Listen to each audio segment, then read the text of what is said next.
الحمد لله وكفى وسلام على عباده الذين اصطفى أما بعد فأعوذ بالله من الشيطان الرجيم بسم الله الرحمن الرحيم أفلا ينظرون إلى الإبل كيف خلقت آمنت بالله صدق الله مولانا العظيم قال الله تبارك وتعالى في شأن حبيبه الكريم إن الله وملائكته يصلون على النبي يا أيها الذين آمنوا صلوا عليه وسلموا تسليما اللهم صل على سيدنا ومولانا محمد وعلى آله وأصحابه أجمعين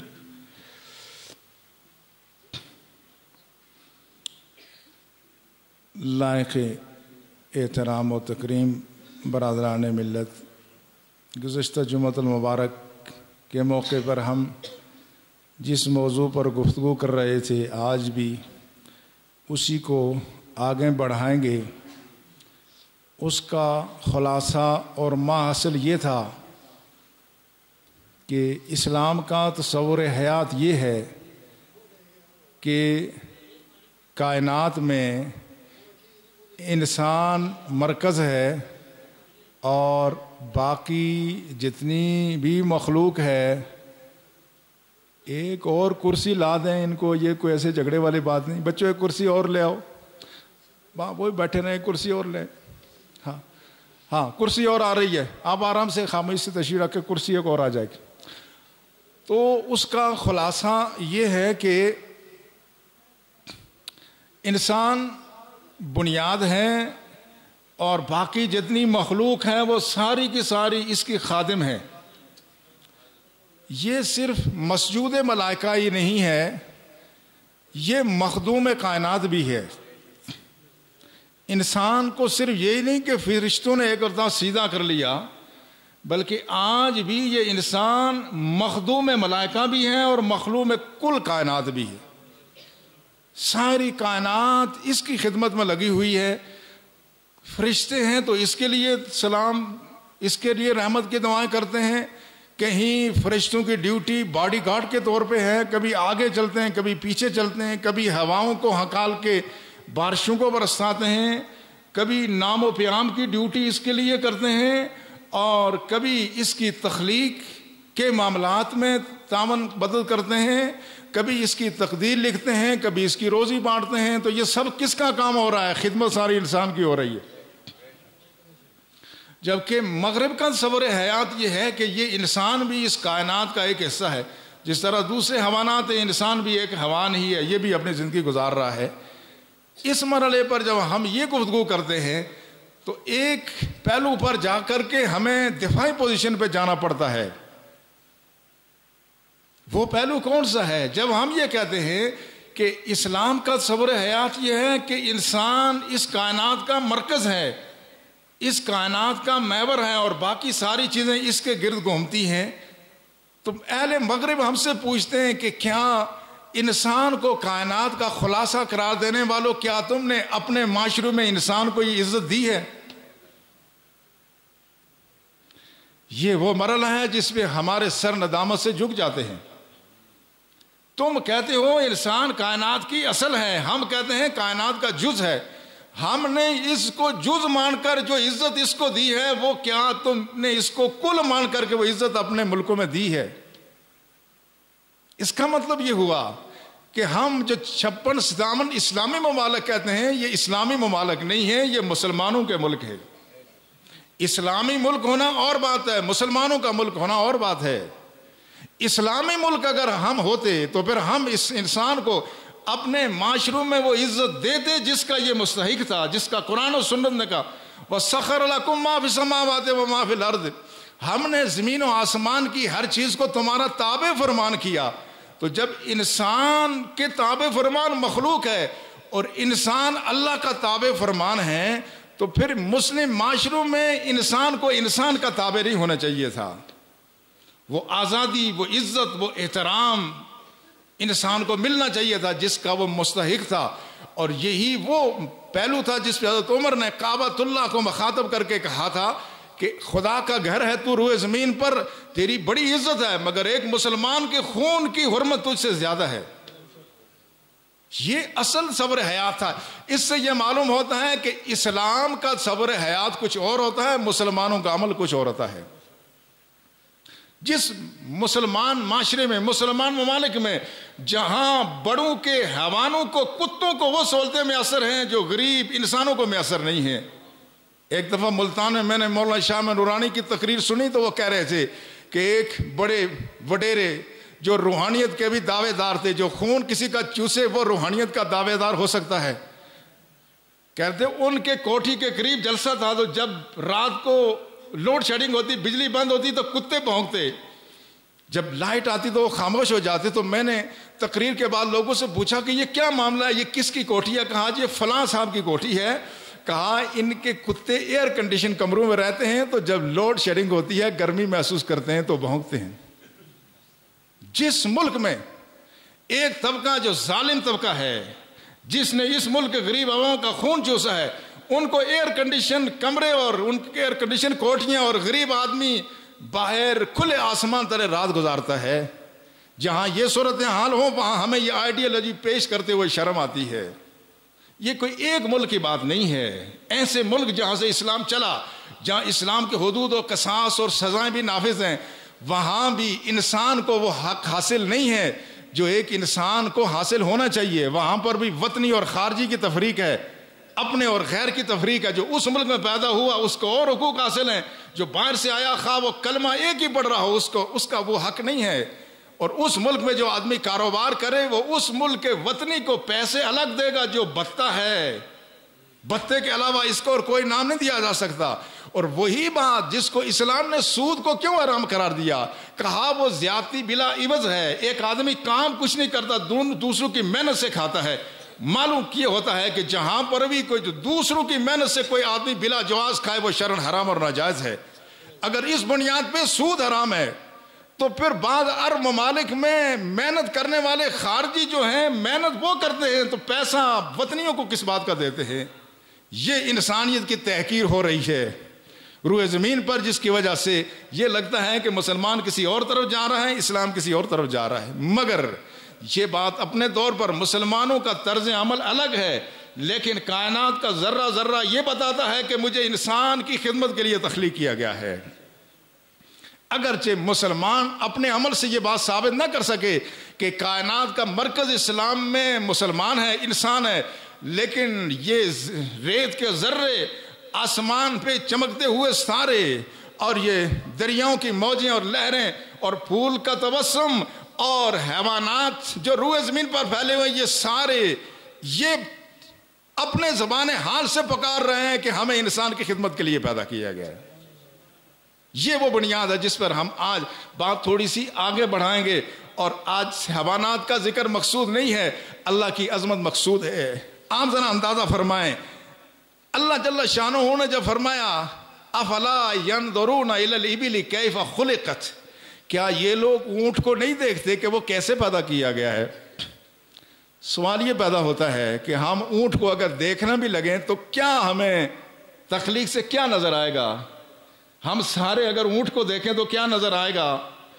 بڑے سے قامت کا ایک جانور ہے، 4 ٹانگوں والا، اوپر اس کے کوہان ہے جو کسی اور جانور کا نظر نہیں آتا، لمبی سی اس کی گردن ہے، اس کے علاوہ ہمیں کچھ نظر آئے گا؟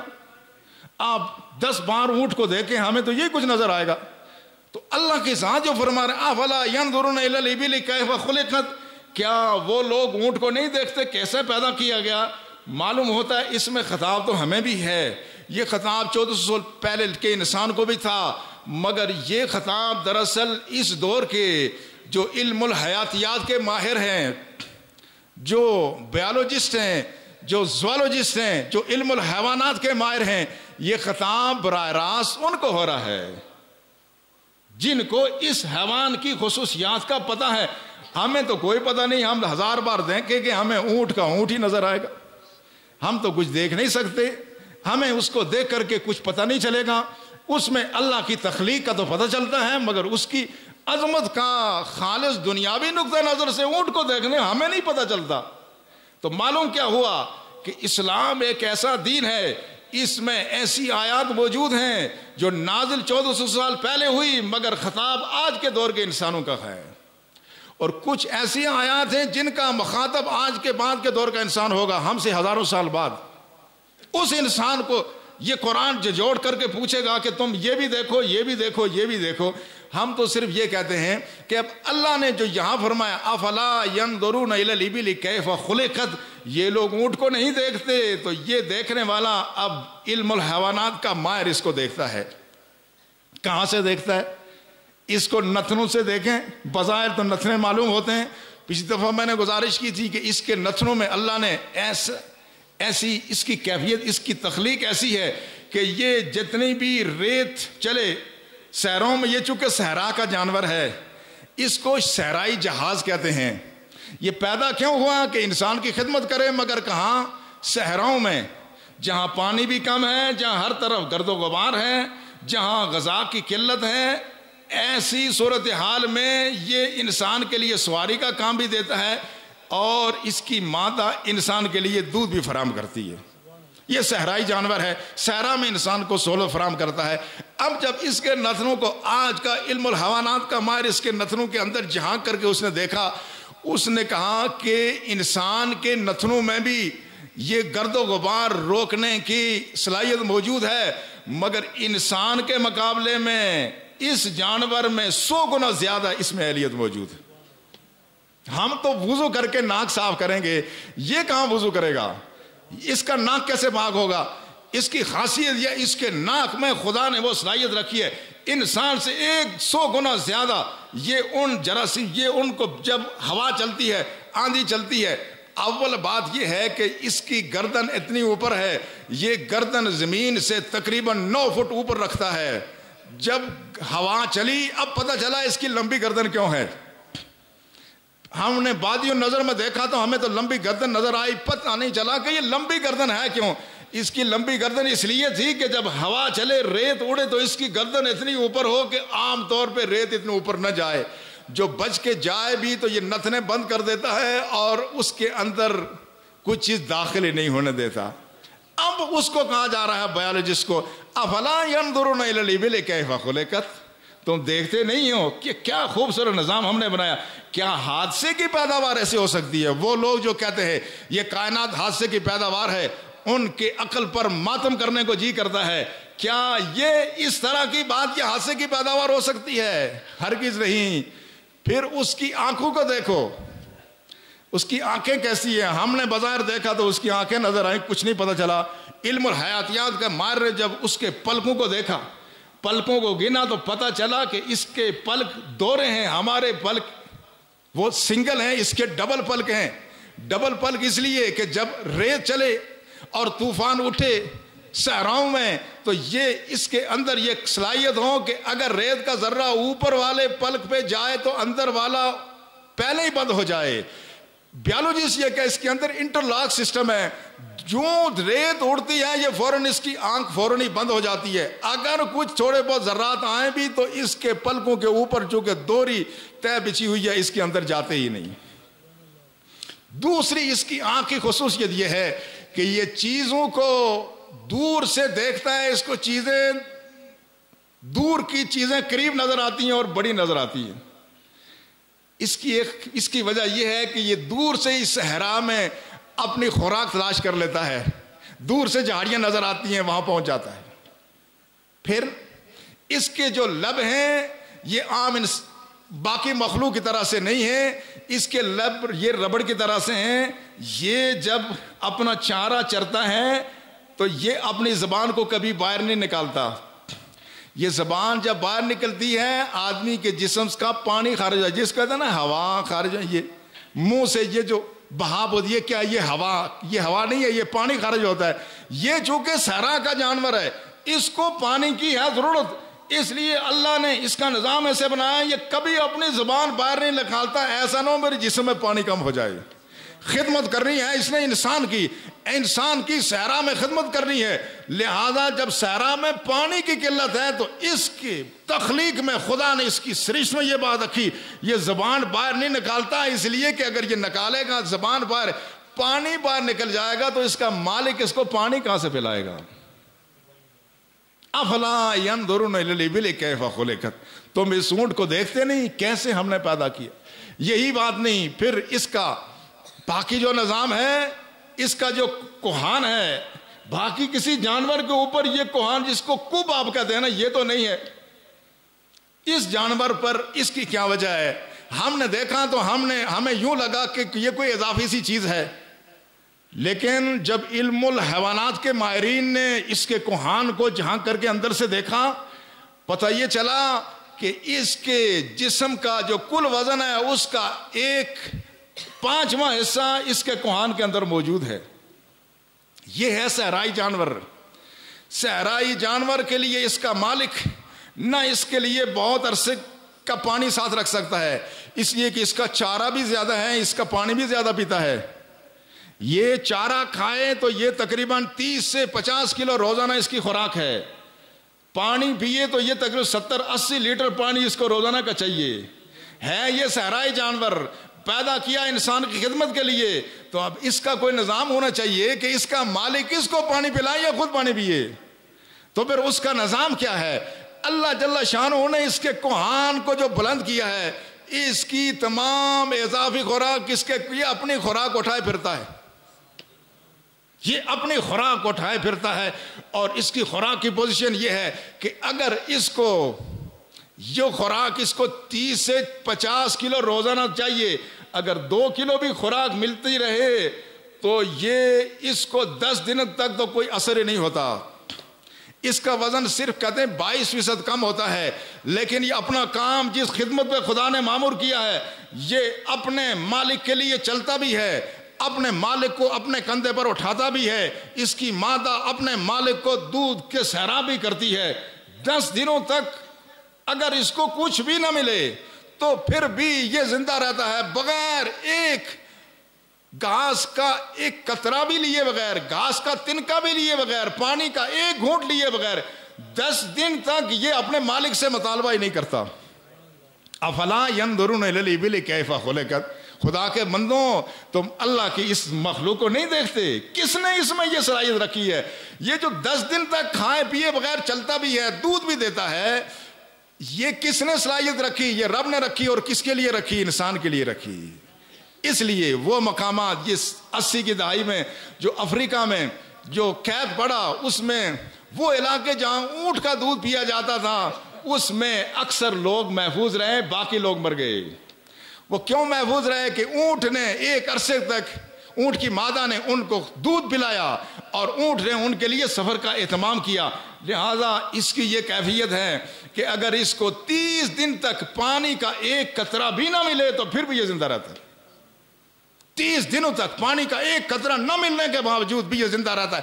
اب پتہ چلا کہ اس کے اوپر جو کوہان تھا، بنانے والے نے اس کو کس شان سے بنایا.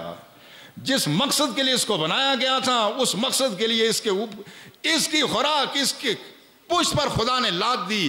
اور یہ ہوتا یہ ہے اس کے اندر یہ جوئیں اس کو خشک سالی کا سامنا، کھانے کو نہیں ملا، پینے کو نہیں ملا، اپنے کوہان سے خوراک لیتا ہے، اپنی کوہان سے خوراک لے کر کے 30 دن تک یہ اس طرح سے زندہ رہتا ہے. اور پھر اگر خدا نخواستہ اس سے بھی زیادہ عرصہ گزر جائے، اس کے جسم کا اگر 40% بھی اس کا وزن کم ہو جائے تو پھر بھی یہ اپنے مالک کی شکایت نہیں کرتا، مالک کو اپنے پشت پہ اٹھا کے چلتا رہتا ہے. افلا ينظرون الى الابل كيف خلقت. تم اس اونٹ کو نہیں دیکھتے کہ کیسے اس کو پیدا کیا گیا ہے؟ اور پھر اس کے جسم کے اوپر جو بال ہیں ہمیں تو اس کے بال ہی نظر آتے ہیں، مگر یہ بال یہ کام کرتے ہیں، انتہائی سردی میں انتہائی گرمی میں اس کو محفوظ رکھتے ہیں۔ عام جانور جو ہیں درجہ حرارت بڑھ جائے، 50 ڈگری سے اوپر درجہ حرارت چلا جائے تو عام جانور خطرے میں چلے جاتے ہیں، یہ 50 ڈگری کا درجہ حرارت پہ ہو تو اس کو کچھ نہیں ہوتا۔ عام جانور 41 درجہ اگر درجہ حرارت پہنچ جائے، عام جانور پیاس میں بلکنے شروع ہو جاتے ہیں۔ اس کو پسینہ اس وقت آتا ہے جب درجہ حرارت 41 درجے سے اوپر جاتا ہے، ورنہ یہ پسینہ آتا ہی نہیں، چونکہ اس کو صحرا میں انسان کی خدمت کے لیے مامور کیا گیا ہے، اور صحرا میں انسان کی خدمت یہ جب ہی کر سکتا ہے کہ یہ پانی کا مطالبہ نہ کرے، پانی اس کے جسم میں محفوظ رہے۔ ان ساری بے شمار خصوصیات کے علاوہ صحرا میں پینے کو پانی ملے گا تو میٹھا پانی ہوگا یا کھاری؟ صحرا کا پانی کھاری ہوتا ہے، کھاری پانی انسان نہیں استعمال کر سکتا، یہ کھاری پانی پیتا ہے۔ اس کے جسم پر، اس کے گردوں میں خدا نے وہ صلاحیت رکھی، اس کو وہ نمکیات اثر نہیں کرتے، ان نمکیات سے یہ پانی حاصل کر کے یہ ایک نئی زندگی پا لیتا ہے۔ اور پھر جو میں نے اور عرض یہ کی بات یہ عرض کی تھی، اس کے ایک ایک چیز میں خدا نے کمال رکھا ہے۔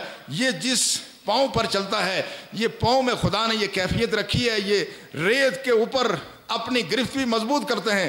اور قرآن حکیم نے فرمایا وَتَحْمِلُ أَثْقَالَكُمْ إِلَىٰ بَلَدٍ لَمْ تَكُونُوا بَالِغِيهِ إِلَّا بِشِقِّ الْأَنفُسِ۔ لوگوں آنکھیں کھول کر کے دیکھو، یہ جانور بالخصوص یہ اونٹ، یہ تمہاری خوراک، یہ تمہارا سامان وہ اتنے دور دراز تک لے جاتا ہے جو تم بڑی تکلیف سے پہنچاتے، یہ خود تکلیف اٹھاتا ہے مگر تمہاری بار برداری کا کام کرتا ہے۔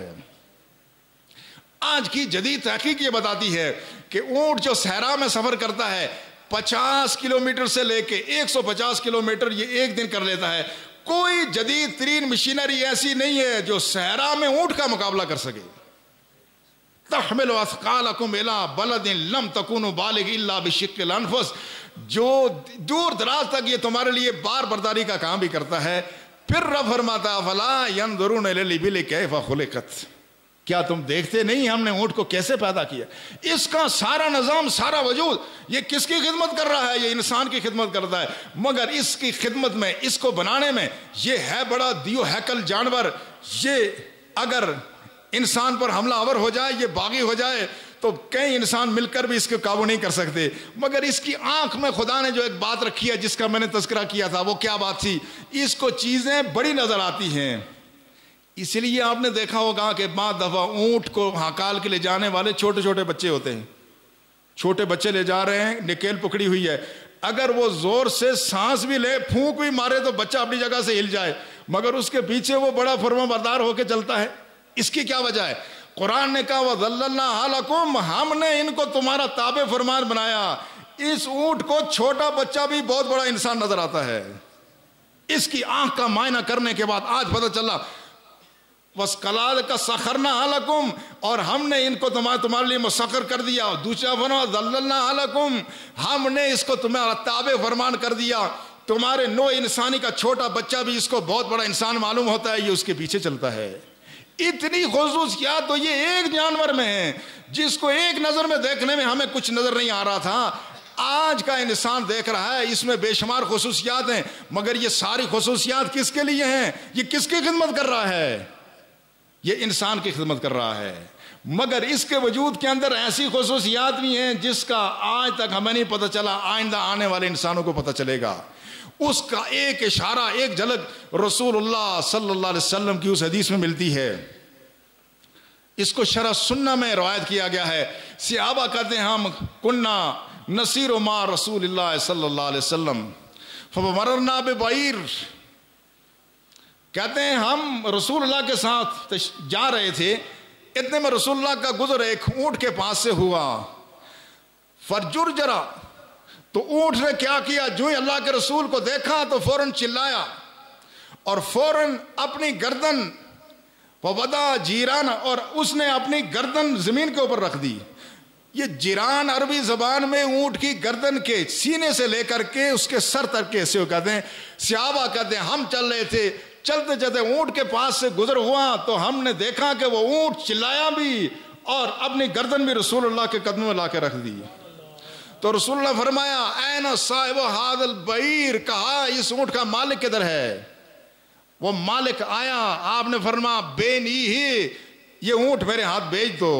اس نے کہا بل نہبہ یا رسول اللہ صلی اللہ علیہ وسلم، عرض کیا یا رسول اللہ آپ سے قیمت تو نہیں لی جا سکتی، آپ کو ہم ویسے یہ پیش کر دیں گے، لیکن یہ اونٹ جن مالکوں کا ہے ان کے پاس اس کے علاوہ ہے کچھ بھی نہیں ہے، یہی ان کی کل کائنات ہے، ہم ہبہ کر سکتے ہیں، ہم آپ کو تحفہ پیش کر سکتے۔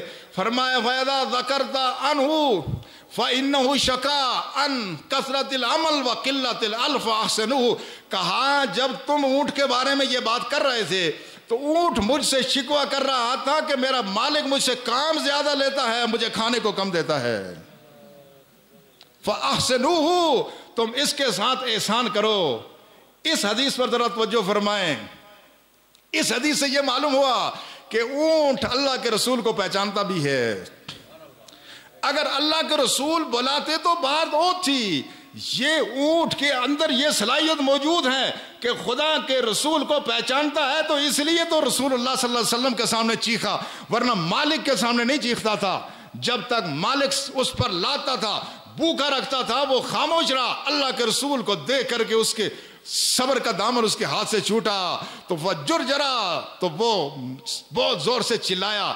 اور پھر دوسری بات یہ بھی معلوم ہوتی ہے کہ اونٹ ہے تو حیوان ہی، اس کی گردن بڑی بلند ہے، لیکن جب اللہ کا رسول سامنے ہو تو وہ گردن کو آپ کے سامنے بچھا دیتا ہے۔ انداز یہ بھی ہو سکتا تھا کہ اونٹ آ کے راستے میں کھڑا ہو جائے، راستہ نہ چھوڑے، پھر بھی اللہ کے رسول توجہ فرما سکتے تھے، لیکن کیا ہوا؟ وَوَدَا جِرَانَا، تو اس نے اپنی گردن سرکار کے پاؤں میں رکھ دی۔ یہ اللہ کے رسول کو پہچانتا بھی ہے اور اللہ کے رسول کا ادب بھی کرتا ہے۔ یہ ایسی صفت ہے جس کا ابھی تک ہماری سائنس کو پتہ نہیں چل سکا، آنے والے زمانوں میں پتہ چلے گا، مگر انسانوں کے لیے یہ سبق ہی ہے کہ انسانوں، اگر اونٹ جیسا جانور جس کو تم سمجھتے اس کا کوئی شعور نہیں ہے، خدا کے رسول کو پہچانتا بھی ہے، اللہ کے رسول کا ادب کرتا ہے، تم اشرف المخلوقات ہو کر کے اگر اللہ کے رسول کی بے ادبی گستاخی کرو، تمہارا درجہ تو اونٹ حیوانوں سے بھی بدتر ہے۔ اس لیے یہ ساری چیزیں جتنی بھی ہیں یہ اس بات کی علامت ہے، یہ ساری انسان کی خدمت کرتی ہیں۔ یہ انسان مخدوم ملائکہ بھی ہے، یہ مسجود ملائکہ بھی ہے، اور یہ مخدوم کائنات بھی ہے، مگر رب نے فرمایا وَمَا خَلَقْتُ الْجِنَّ وَالْإِنسَ إِلَّا لِيَعْبُدُونَ، ہم نے تمہیں اس لیے پیدا کیا یہ تمہاری اطاعت گزار ہوں، تم میرے اطاعت گزار بن جاؤ۔ تمہارا شکرانہ یہ ہے، یہ تمہاری اطاعت گزار ہیں، تم نے ہمارا اطاعت گزار ہونا ہے۔ انسان کی معراج اسی میں ہے، اگر انسان اس سے ہٹے گا تو وہ خدا کا ناشکرہ قرار پائے گا۔ اللہ ہمیں شکر کی توفیق عطا فرمائے۔ ہم مختلف چیزوں پر آئندہ انشاءاللہ جمعہ میں شہد کی مکھی کے بارے میں بات کروں گا کہ یہ کتنا اہم جانور ہے اور یہ کتنی خدمت کرتا ہے انسانوں کی، اور اس کے لیے اس کو اللہ نے کیسی صلاحیتیں دی ہیں، ایسی صلاحیتیں دی ہیں کہ ایسی بعض خصوصیات انسانوں میں نہیں ہیں۔ آج کے بکھرے ہوئے معاشرے میں جہاں ہم کسی قیادت کے پیچھے نہیں چل پاتے، ہمارے ہاں کوئی ڈسپلن نہیں ہے، نظم و ضبط نہیں ہے، ان کے ہاں وہ نظم و ضبط ہے کہ ان کو دیکھ کر کے انسان بھی شرمندہ ہو جاتا ہے۔ یہ کیا خدمت سر انجام دے رہی ہیں، اس کے بارے میں انشاءاللہ آئندہ بات ہوگی۔ اللہ ہمیں توفیق عطا فرمائے کہ کائنات کی اس سوائے ہستی پر پھیلے ہوئے ایک ایک نشان کو دیکھ کر کے اس کی عظمت کو محسوس کریں اور اس کو دینے والے ذات کے سامنے سجدہ شکر بھی بجا لیں۔ اللہ ہمیں توفیق عطا فرمائے۔ آپ حضرات پہلے صفحے بنا لیں اور اس کے بعد سنت عطا فرما لیں۔